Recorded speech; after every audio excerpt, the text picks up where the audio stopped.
Mga ka-joker, tayo ngayon ay magpe-prepare para sa ating pagsimba. Tayo ay magporma ngayon ng ating mga pampurma na kanais-nais sa mata ng ating Panginoon, at tayo ay magsimba sa araw na ito, mga ka-joker.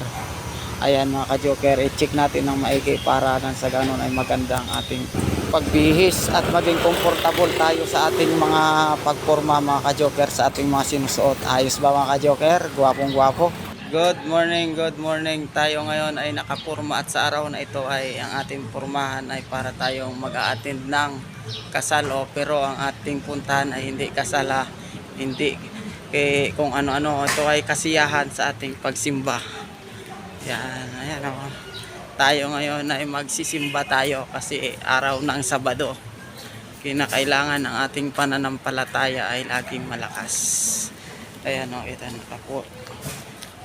nakapulo tayo at tayo ay magsimba. Ito yung mga check. Ayan o, forma natin, time check. Ito, yan ang mga dapat gayahin, at tayo ay huwag natin pababayaan ang ating pananampalataya kasi yan lang yung ating kinakapitan. Sige, happy Sabat mga ka-joker. Tayo ay magsimba sa araw na ito. Ay nanghihinaan ng loob, pero ang pagsimba natin ay huwag natin pababayaan sa ng Panginoon. Parang ating pananampalataya ay hindi lumayo. Mga ka-joker, kahit ganito lang tayo na para tayong minsan paloko-loko lang, pero lagi natin isipin na huwag natin pabayaan ang ating pagsimba. Kasi yan lang yung ating kinakapitan, at ang ating pananampalataya ay lalong lumapit pa sa Panginoon. Kahit marami tayong ginagawa, minsan hindi maiwasan na tayo.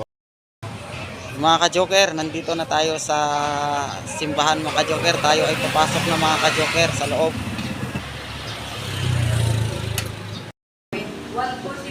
Mga ka-joker, nandito na tayo sa loob ng simbahan mga ka-joker. Tayo ang nauna mga ka-joker. Ayan, wala pa mga tao.